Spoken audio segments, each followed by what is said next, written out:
Como é bom podemos, mais uma vez, dedicar um tempo para conhecer e refletir à luz da Palavra do Senhor.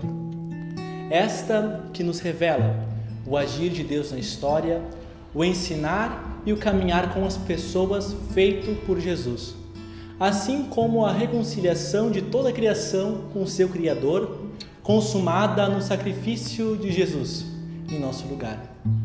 Devemos constantemente rememorar essa ação extraordinária que é o Evangelho, a boa nova dessa reconciliação com Deus e oferta de perdão de nossos pecados.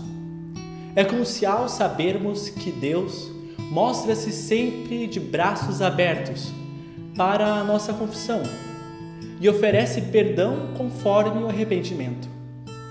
A partir disso, dessa ação primeira de Deus, somos convidados a vivê-la e testemunhá-la em nossas vidas e de nosso próximo.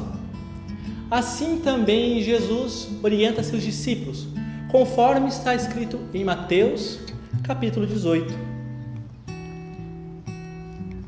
Em certa circunstância, enquanto Jesus ensinava de que maneira deveria se comportar a sua comunidade, no versículo 21, Pedro se aproxima e pergunta-lhe quantas vezes deveria perdoar o seu próximo.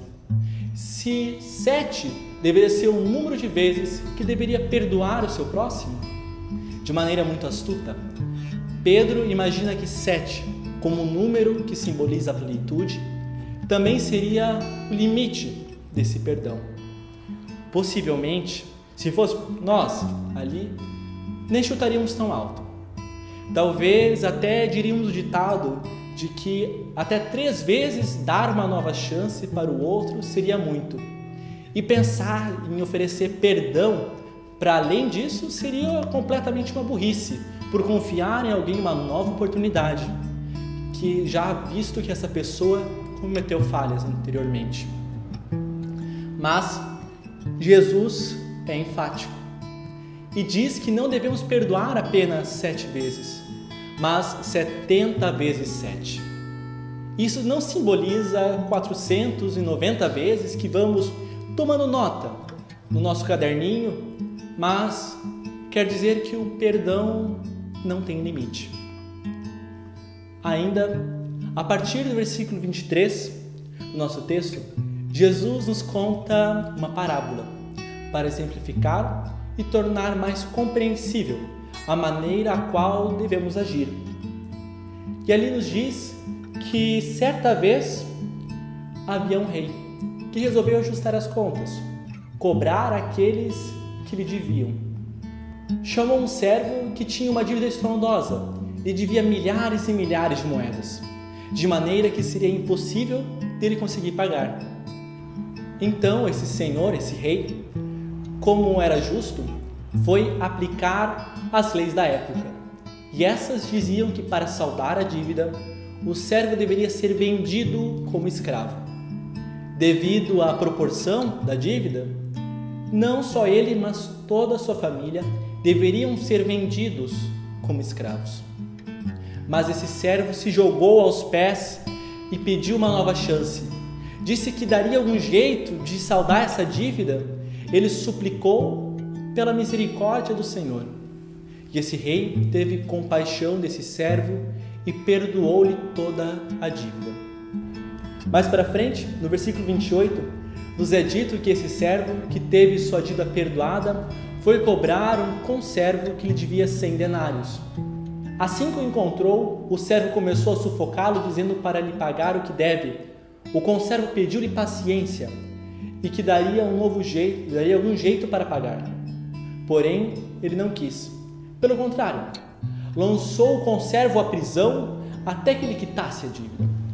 Aqueles que presenciaram a cena se revoltaram e foram contar ao Senhor do ocorrido.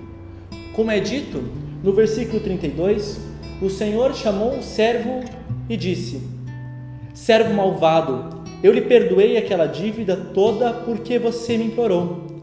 Será que você também não deveria ter compaixão do seu conservo, assim como eu tive compaixão de você?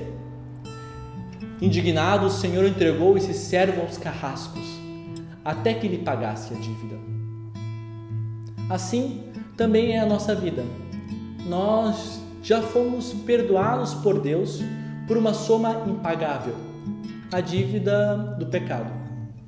Deus age em nossa história não pela lei que nos condena, mas em misericórdia, por meio de seu Filho que pagou por nós na cruz. Entretanto, quando vamos vivenciar essa liberdade com o meu próximo, muitas vezes não olhamos pelo prisma do amor e misericórdia como nos foi concedido. Escolhemos ser legalistas e aplicar o jugo da condenação ao meu irmão. Mas ainda, em Mateus 18, no versículo 35, Jesus complementa dizendo: assim também o meu Pai que está no céu fará com vocês, se no íntimo não perdoarem cada um ao seu irmão. Jesus orienta a sua comunidade a sempre estar disposta ao perdão, pois essa é uma dádiva e uma responsabilidade nossa, de agirmos conforme o exemplo que Deus nos perdoou primeiro. Assim devemos estar sempre dispostos a oferecer o perdão ao próximo. Amém? Ainda convido a entoarmos juntos uma bela canção.